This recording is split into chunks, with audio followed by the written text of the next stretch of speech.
Hey there, this is John Bishop. I am here with my good friend, Dr. Nancy Flournoy, and her cousin, Virginia, and her husband, John. And we're going to start our LifeWave webinar right now. So I just wanted to say that I've really enjoyed the experiences that I've had over the last year doing these webinars with Nancy. And I think we've done a pretty good job at trying to explain the exciting news behind this company, LifeWave, and what some of these patches can do for people. And we're going to be talking about one of those patches today. So without further ado, I'm going to turn it over to Nancy right now. Thanks, John. Thanks for having me. So I'm Nancy Flournoy. I have a PhD in biomathematics. Nuha's coming. I have a PhD in biomathematics from the University of Washington. And I have spent most of my career in doing statistical methods for clinical trials. And so I have a lot of science experience. I have a lot of experience with how to do science. But a few years ago, I was introduced by John Bishop to these LifeWave patches, and they have been absolutely marvelous. And so I have had a real good time trying to figure out what they do and how they work. And I'm going to talk about the glutathione patch today. It is one of three. I mean, I gave an overview talk. If you haven't heard that, I hope you will be in touch and get the link from me. There are three patches that are called Y-age. Y-age meaning Y-age. That means they're based, really focused on longevity. And the glutathione is one of them, and we'll talk about the other two in subsequent events. But let me share my screen and get started.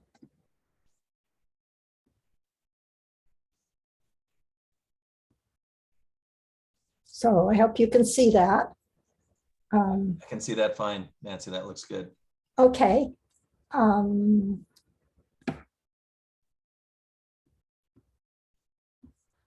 So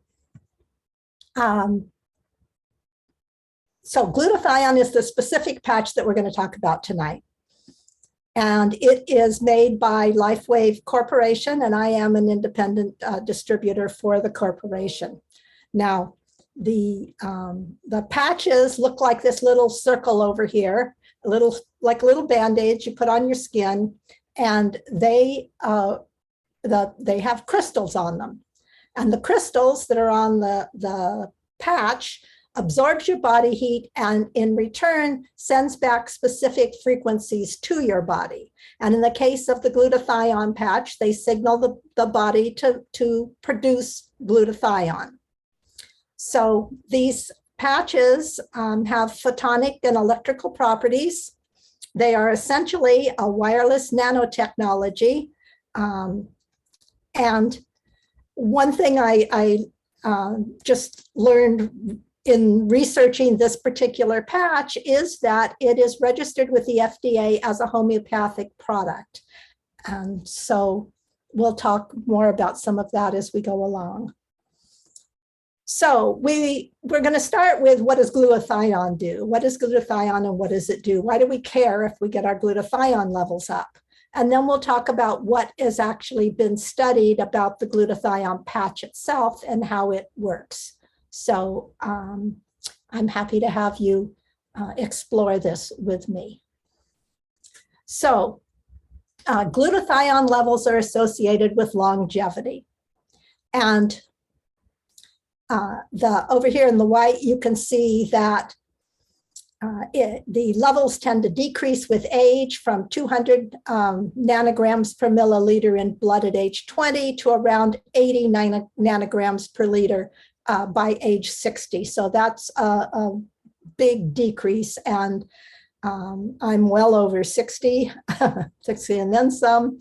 So without some help, I would probably have much lower levels than this. My husband and I have been paid attention to nutrition and healing modalities for quite some time, and we consult with a nutritional biochemist, and he has had us at various times take glutathione products. So I was quite aware that at least he thought glutathione was important, but I hadn't bothered to study it myself. So I'll come back to that in a minute. So there are well over 90,000 studies that are published on different aspects of glutathione, and it is central to health, as this list just touches upon. The studies involve Parkinson's disease, cardiovascular damage, cancer treatment and prevention, autoimmune diseases, and autism and related disorders. So we can have a whole talk on what glutathione itself in the body does with respect to different diseases, but we're going to look at it from a more basic biology point of view. So the first general comment, couple of high level health claims, is that you simply cannot live without glutathione. And if you go 24 hours without food, where you get the components naturally to make glutathione, if you go 24 hours without food, your liver is going to start stealing amino acids from the proteins in your muscles, and they'll waste your muscles in order to make this critical compound. And the highest concentrations are found in the lungs, the liver, and the brain. So this is what it looks like. This is the glutathione molecule here. And one of the things to notice is that it's big. It is a great big molecule. It's produced naturally in the liver and by neurons in the central nervous system, but it's not easy to get benefit from as a supplement. There are lots of supplements on the market, and as I said, I've taken a number of them myself, but because it's so big, it doesn't tend to get absorbed in a usable form and then become usable in your body. It tends to get all broken up as it goes through the digestive process, and then or not be absorbed at all. So there are a couple of, over here in the orange, I list a couple of ways to get it naturally, namely in whey products, you can absorb it. But for the most part, it's not available as a whole supplement. You have to take the components and make it. And as you age, you really stop making as much as it as you would. So this is a little schematic here of the molecule. I'll come back to that. So glutathione is made up of 3 peptides, and they're kind of divided here, 3 amino acids. Now, you may remember that your body needs 32 amino acids in all, and basically most everything is made up of these amino acids one way or another, either made up of them or they need the amino acids somehow in order to make them. So, so the glycine, you can get that from chewing on bones. We don't chew so much on bones as we used to, at least when I was a kid. Those people that are my age will remember that our parents always made Jell-O, and one of the reasons was to get gelatin, was to get this glycine component. And then it comes in various beans.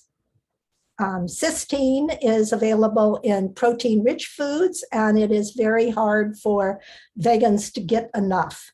It is available to some extent in beans, but mostly it's in meat products. And so it is wise for vegans to supplement with cysteine. And glutamate is the most abundant amino acid in our diet. It's available in lots of things. So the components to glutathione are pretty available. I don't know how many of you know biochemistry enough, but when you look at a little diagram like this, I've written down here H is hydrogen, O is oxygen, N is nitrogen, S is sulfur, and these components are hanging off this little stick line.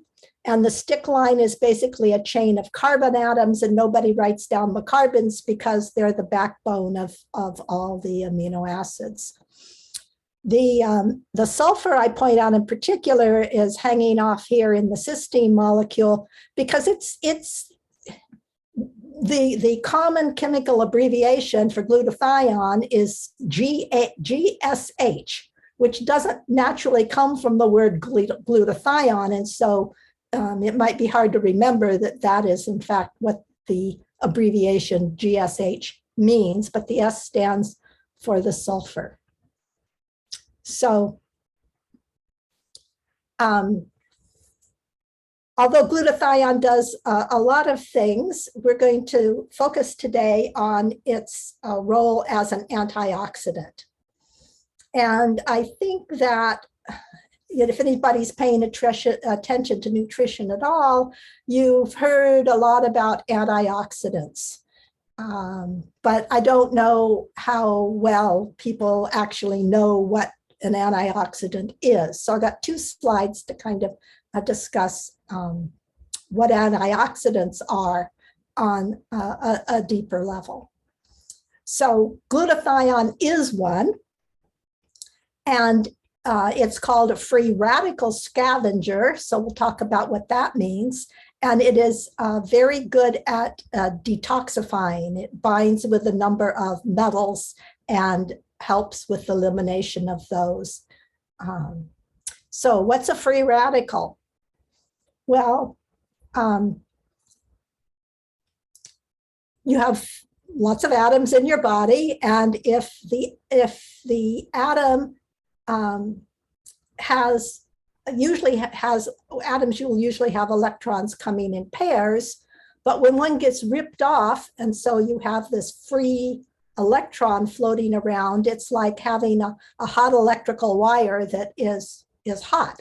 And you know, if you've got they say a live wire, because it's been ripped out of a wall or something, but the electrical charge is going through, it can even jump around. And so that's what this the free radicals are, these uncontrolled charges that go bouncing around your body, really causing havoc and destabilizing other molecules. So they can cause all kinds of unpredictable damage because they're uncontrolled. And this little diagram here shows, again, if one's paying attention to nutritional talk, one can hear a lot about oxidative stress. This diagram, I think, is a nice little schematic about how it relates to free radicals and antioxidants.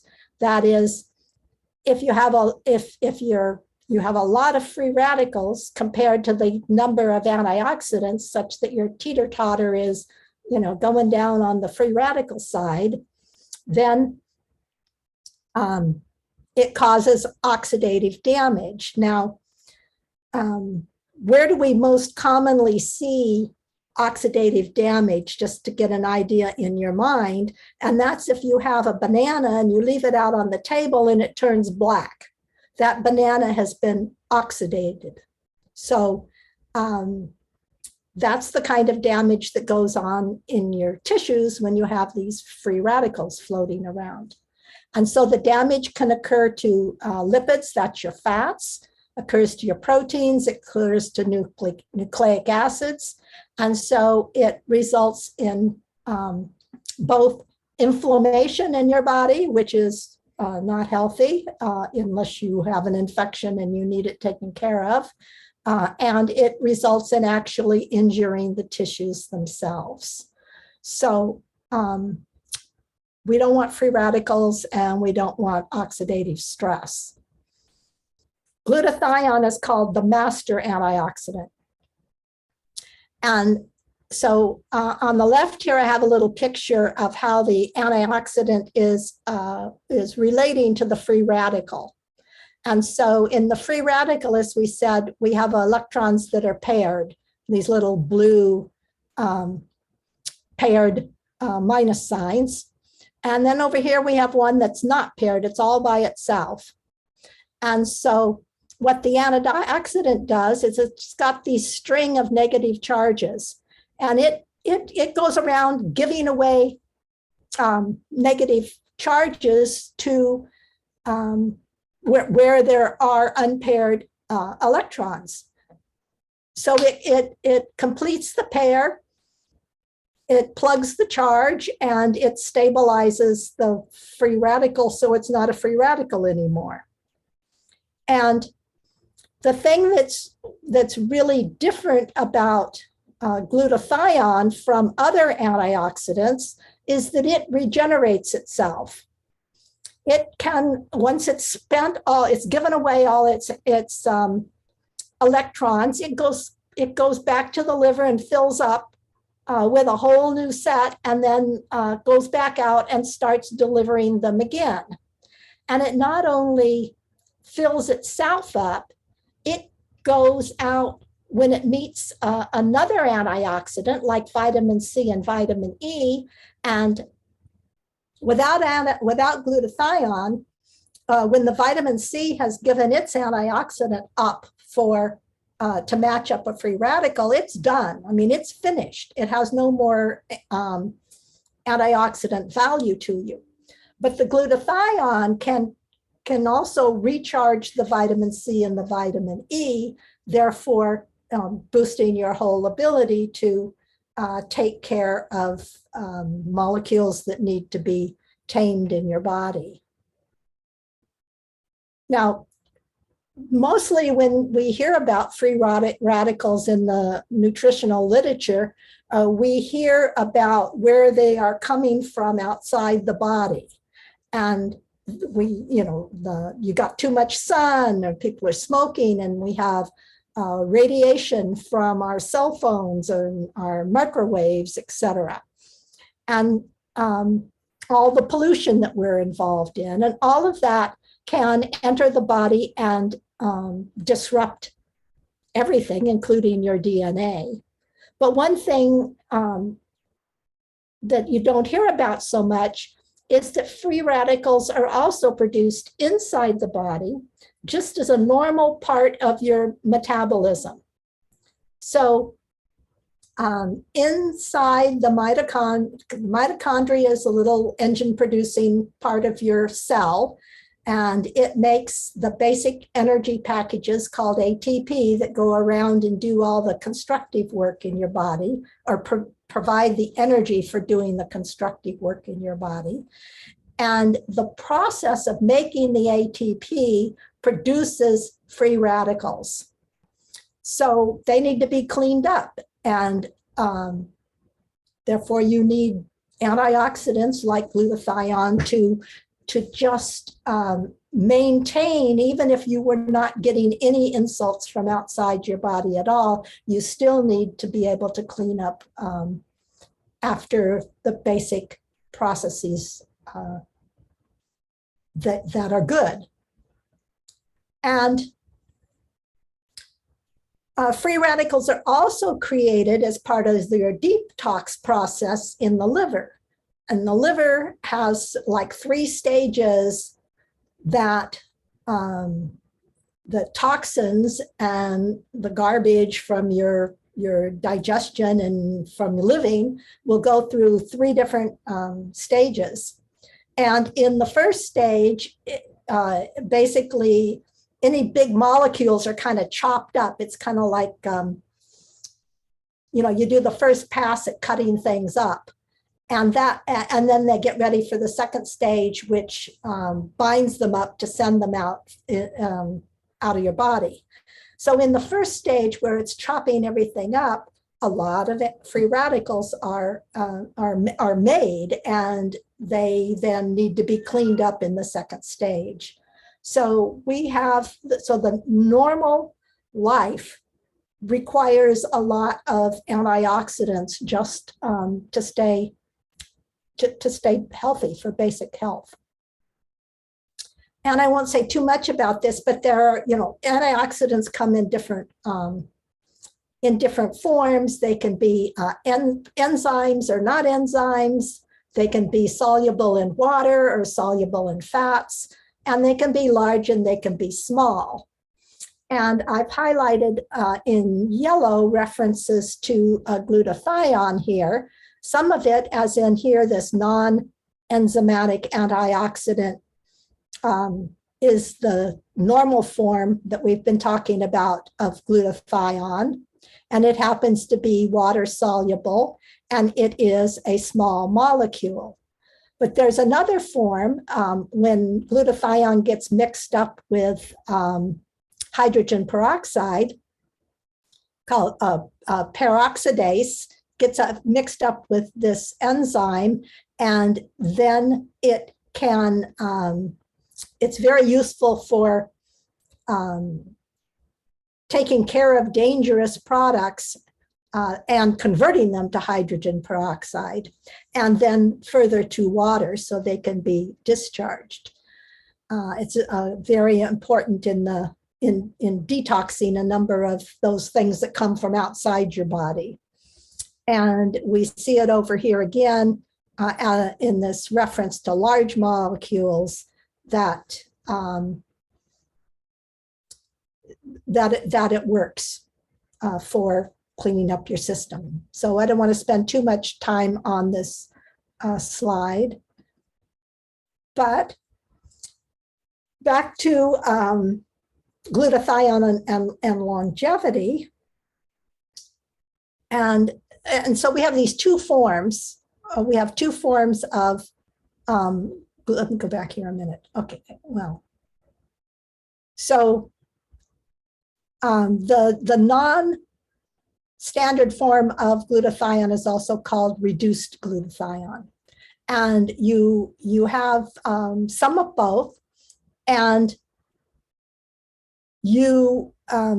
when you're young and healthy, about 90% of your glutathione is in the normal form that I showed you the picture of. And only about 10 of it has been oxidized.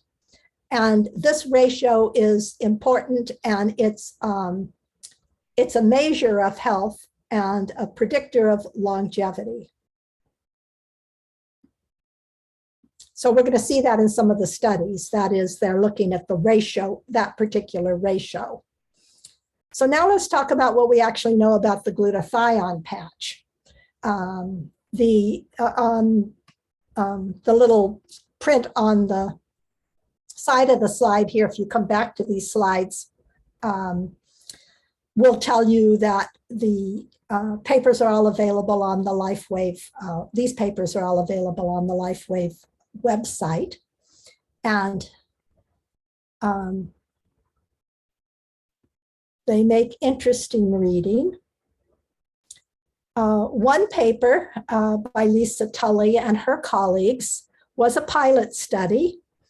One of the things that's sort of sad for me being a statistician is that a lot of the studies that LifeWave does are small sample studies, and I understand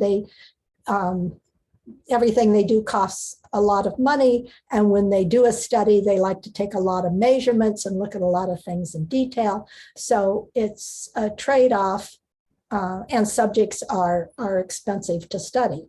So in this study, we only have 9 subjects. It's an early study, but the subjects were patched every 12 hours. In 2 different locations, at the sternum and at just below the belly button. And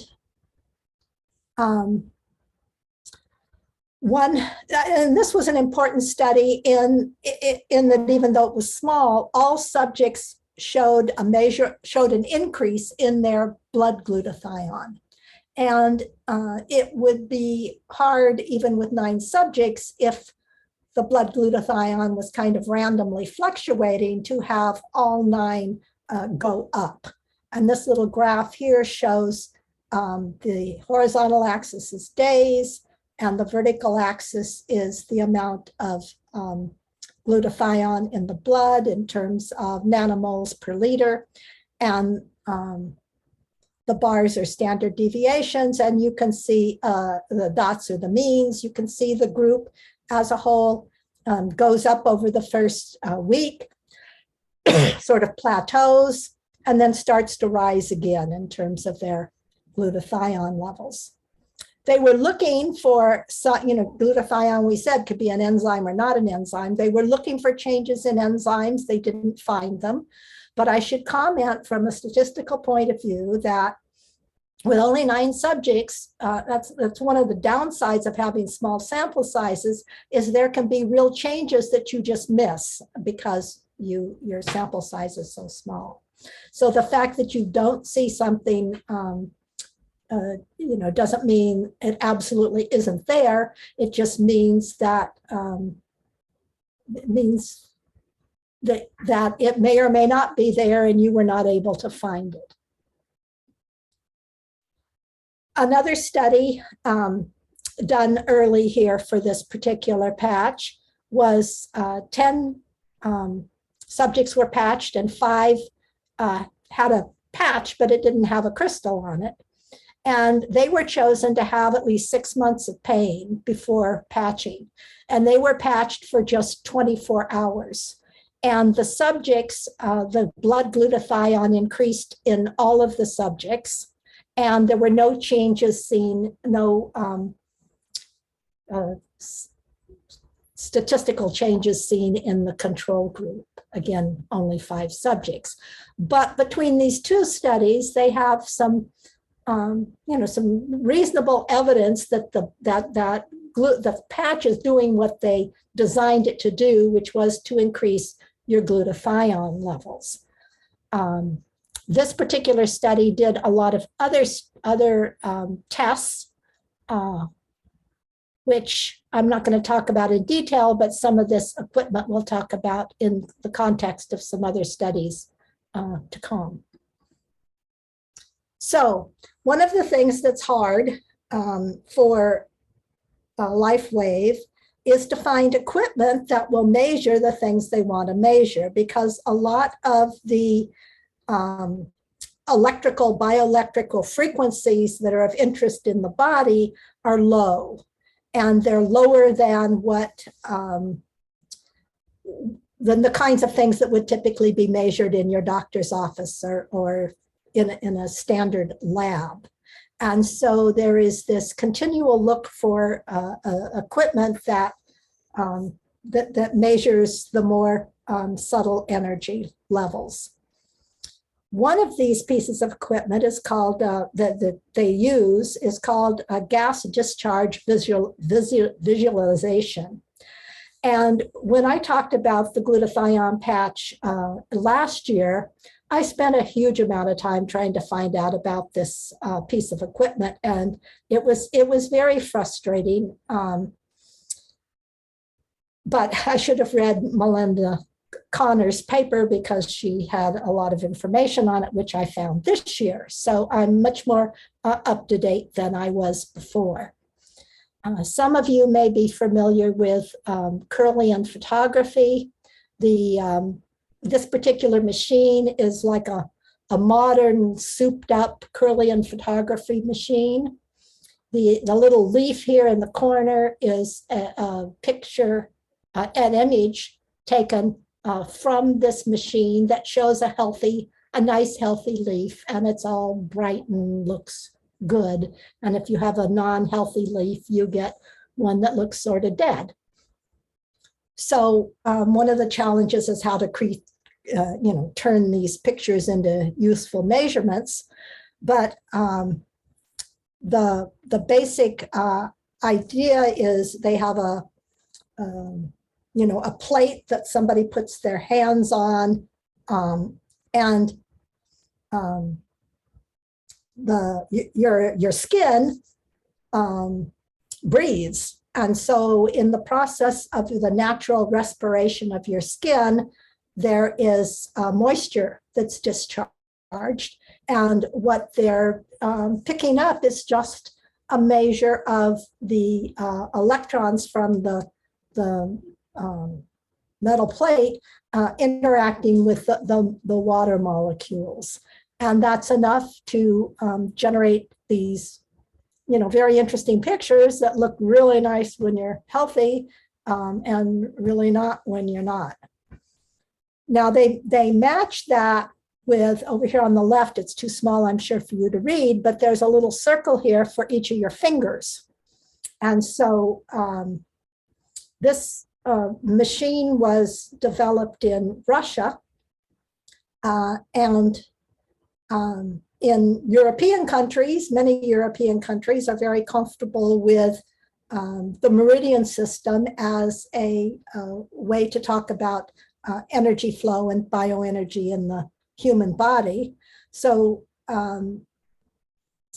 each of these fingers is mapped to an organ in the body, and they try to interpret, or they do interpret, the activity that they measure on the fingers as a reflection of what's happening elsewhere in the body. So they do that on the one hand. They also take measurements at the particular locations where the patch is placed. So what I wasn't able to find, so in the United States, if you go to the web and you look for this, there's a lot of controversy and not very much information. And as with some of these other devices, the controversy tends to come from the medical community, and the proponents tend to come from the physics community or the biophysics community. So, you can take that for what it's worth. But this device is, this was 1990. In 1990, it was being used in 20 countries for clinical and diagnostic purposes. And I believe even to this date, it's still considered experimental in the United States. And what Melinda Connor tells us, because obviously she was trying to research this too as she's explaining it, is that it seems that the main reason that the US has not approved its use is that they don't like the fact that the display on the piece of equipment refers to things by way of the meridian system instead of just the organ system. And so in her analysis in the studies that she did, she analyzed things both with respect to the organ system and the meridian system to try and bridge that gap. So this is the study, 2011. It was a double-blinded, placebo-controlled, randomized pilot study of 10 subjects and 10 controls. And the patch subjects showed changes in their gas admission over a period of 1 hour. So in just a period of an hour, this is 1 hour after being patched, the patterns changed. And they were being patched in the solar plexus region. Down here, you can see the red dot. So one is the gas admissions changed, and then when they mapped the changes to the different organs, they were found to be specifically in the liver, the kidney, and the nervous system. And control subjects did not show any change. One more study by Greenberg and Nazarin. Nazarin is a physicist, an engineer who has retired from, I think it's El Paso University in Texas. And Sherry Blake Greenberg actually has a clinic where she uses this equipment for diagnosing things in patients. And she has a website, you can go find her there.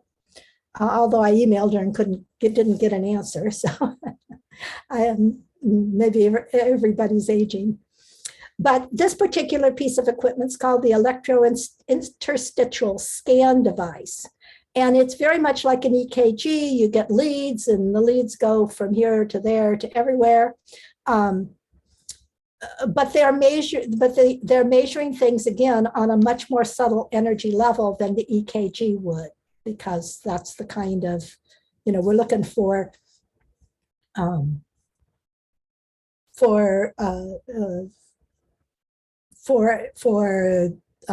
electrical impedances through the body at a much more subtle level than you're looking in terms of your heart and your brain.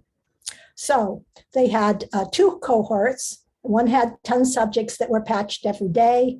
One had 20 subjects that were patched 5 days a week. So it's only differing by 2 days a week.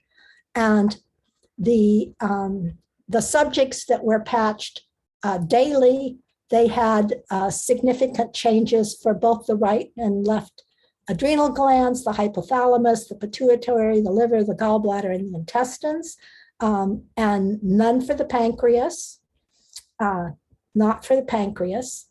The second cohort that was patched less frequently did not show changes for the liver, the gallbladder, and the intestines as well. And that could be that if they went fewer days a week, but they kept going, those changes might appear. Again, there are many questions in terms of scheduling and how to actually optimally use the patches. They do say just 12 hours daily. That's important because David, the founder and CEO of LifeWave, repeatedly will tell us that with light, your body will attenuate and quit listening. So if you wear it's not that the crystal wears out, it's that if you wear the patches too long, your body can just turn off to the signal altogether for a while. And then you have to wait who knows how long before they're useful to you again. As I think I was telling my cousin Virginia about my doctor who started using these patches after we told her how they worked, how the ice wave, which we'll talk about later, how it worked with Leonard. She started using some of the patches at night, and then she would put them on her husband during the day. So they both got use out of one patch a day. So that's all I'm going to talk about in terms of the antioxidant story with respect to glutathione. I will mention a few things that glutathione does that we're not going to go into any more detail about, but just to give you an idea of how broad its effects are. It's known to preserve telomeres. Now, telomeres, if we could do a whole talk on the telomeres, but your genes have little caps on the end. And as they divide, these caps get smaller and smaller and smaller. And when they aren't there anymore, the cell doesn't divide anymore. And that's been related to how long we live. And so one of the efforts in longevity is to get those telomeres to stay long. And glutathione is related to preserving the telomeres. So that's good. It's also needed to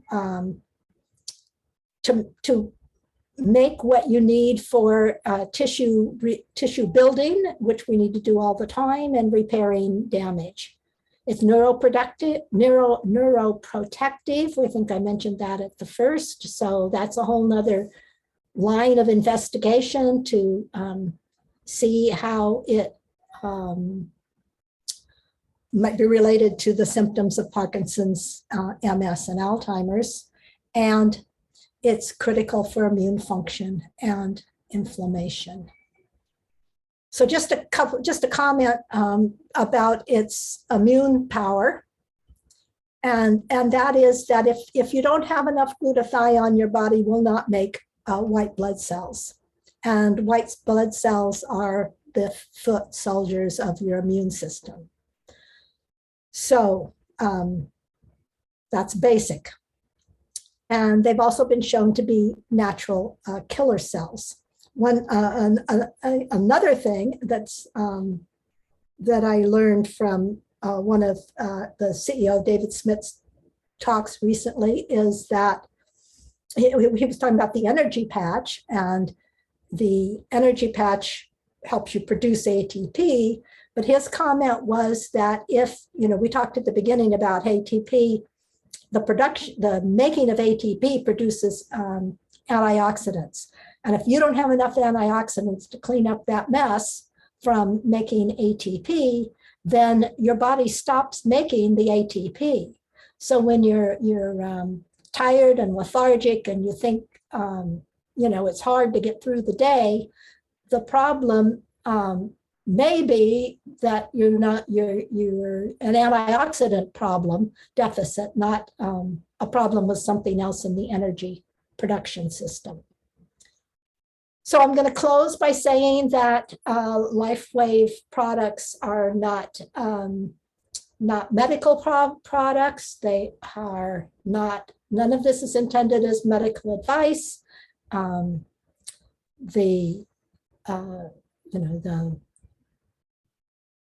all encouraged to consult your physician for medical problems. I will say that I feel very fortunate that my physician is open-minded about things that are discovered in other fields outside of the medical field, and also interested in basic biophysics and physiology. So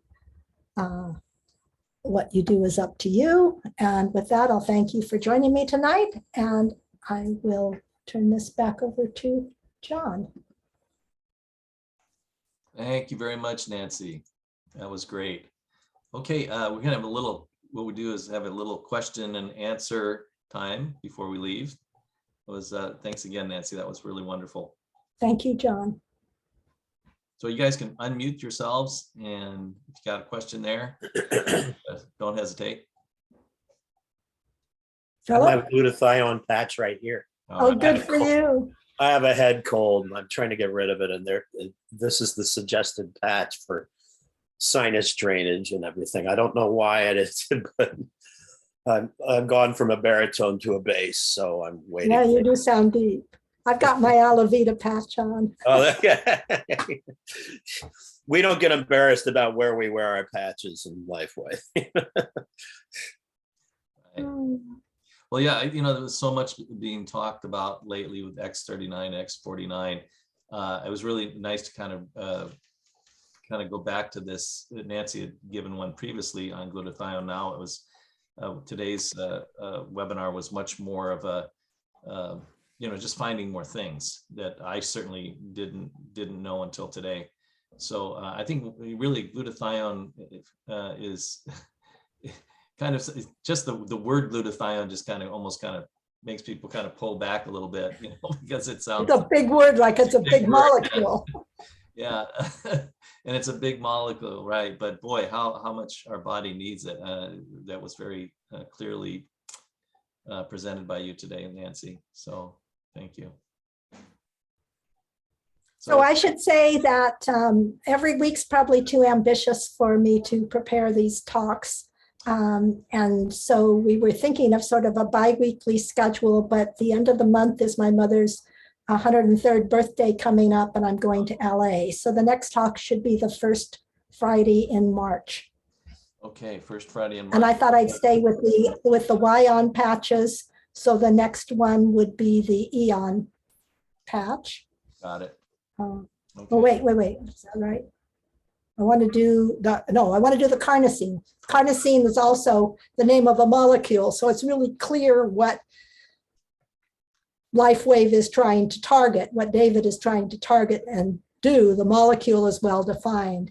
The third patch, E-on, is not a molecule. So it's more difficult to investigate. So we'll save that one for last. Although I think I mentioned at my introductory talk that he let it slip or told us in one of his talks that it is targeting the queen bee peptide. So that's enticing too. So Virginia or John, or I don't think I know Nuha. Nuha is here in the condo complex with us. Okay. And I don't know if Izzy's with her, but Izzy is a physicist. So Wow. I had said I would be particularly interested in some feedback when I, interpret physics things as to whether I'm doing a good job. Okay, well, that sounds like a good time for Nuha or Izzy to take the floor there.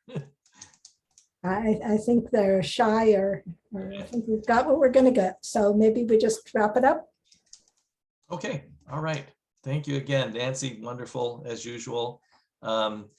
This is the company now that I've been in it for a little over 2 years. It never ceases to amaze me what kind of information is coming out, through the company and through people like Nancy.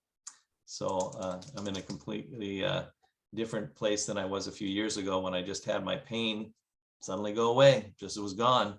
And I didn't know too much about the science. I didn't know too much about how the company worked, but now it's a lot better, and have a lot of gratitude just for the people that I've known through this process. Got to meet the president in Las Vegas for a convention. Found him to be an incredible man, very, very low key, very down to earth. But I feel he's a brilliant scientist, and this really is the only company in the world that has this kind of technology. There just isn't another company. So that's a clue. Well, they got patents on it all. They got patents on it. That's right. I think for 20 years. So, but it's good for us to benefit in both ways. We can benefit from the patches and sharing them with others, and possibly, we can talk about it if anybody's interested in doing this as a side. Some people are doing it as a side business, and some people are doing it more full time. Either way, I think they're interested in trying the patches. So yes, so that's first step first. First step. That is always the first step. So if there's any interest beyond that or about the company, either Nancy or myself can answer your questions. Okay, so with that, we'll say good evening, good night. Bye. Great time. See you next time. Thank you, Nancy. Thank you, Nancy. Thanks, guys. Thanks. Thank you.